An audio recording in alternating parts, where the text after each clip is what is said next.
আচ্ছা বোন, সন্ধ্যা হয়ে গেল, বলছি একটু ঝাল ঝাল করে আম মাখা করবো, খাবি?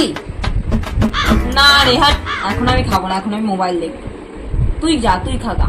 अच्छा আচ্ছা ঠিক আছে, তবে আমিই যাই, আমি একা করে খাইগা। তুই কিন্তু পরে চাইবি না বলে দিলাম। ठीक है समरिया।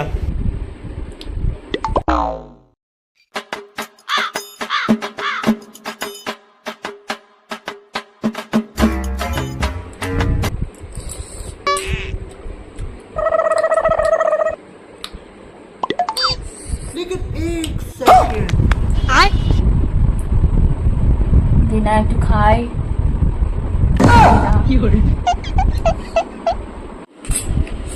তুই যে বলি খাবে না, আমি তো একটু করে করেছি, তো আমার জন্য।